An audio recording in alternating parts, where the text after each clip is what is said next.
बोली भूमि गिरा दस्कंदर। पूरी की पूरी धरती हिल गई थी जब रावण आसमान से जमीन पर गिरा था। जब श्री राम ने रावण की नाभि में तीर मारा था तो पूरी धरती हिल गई थी, पूरी धरती डोल गई थी। वो कहते हैं ना, डोली भूमि गिरा दस्कंदर। सबके सब इकट्ठे हो गए थे। भाई विभीषण, राम, लक्ष्मण सब एक साथ हो गए थे।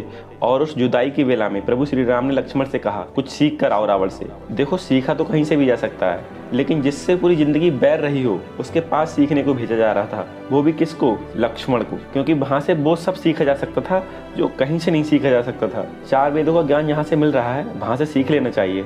तो भगवान ने अपने छोटे भाई लक्ष्मण के लिए सीखने को भेजा। और ग्रंथ कहते हैं कि लक्ष्मण अहंकार के कारण रावण के सिर की तरफ गए थे और सिर की तरफ जाकर खड़े हो गए, अहंकार के कारण। और तभी राम ने बोला, नहीं नहीं, ये पैटर्न गलत है। अगर आपको कुछ सीखना है तो किसी के चरणों में जाकर सीख सकते हैं, सिर की तरफ नहीं। इसलिए चरणों में जाओ लक्ष्मण, आप चरणों में जाओ। और तभी सीखने के लिए चरणों में जाना पड़ता है। लक्ष्मण जाके चरणों में बैठ जाते हैं और वो बोले, रावण कुछ सिखा दो, अंतिम कुछ सीख देकर जाओ।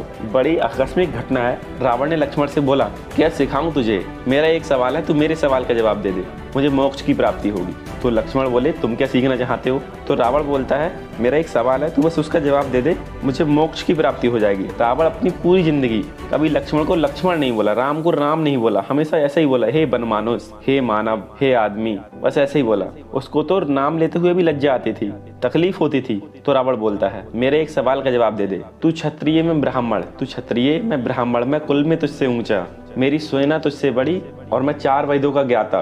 पूरी दुनिया में मेरे नाम का डंका बजता था और मेरी सेना में ऐसे ऐसे वीर थे जिससे देवता कांपते थे। मेरा बेटा इंद्र को बंदी बना कर रखा था और मैंने काल को बंदी बना रखा है।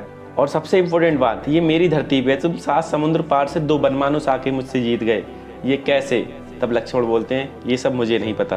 तब रावण बोलता है, तुम चरित्रवान मैं चरित्रहीन, तुम चरित्रवान मैं चरित्रहीन, बस इसीलिए हार गया। और मैं एक जगह ऐसा गिरा जहाँ से कभी उठ नहीं पाया, और वहाँ जो कोई गिरता है वो कभी नहीं उठ पाता है। इसलिए अपने चरित्र को साफ रखो, कभी कोई भी काम ऐसा मत करो जिससे आपका चरित्रहीन हो, क्योंकि इससे तो रावण भी नहीं बच पाए, तो आप क्या हो? 4 वेदों का ज्ञाता जिसको मार सहन नहीं कर पाया।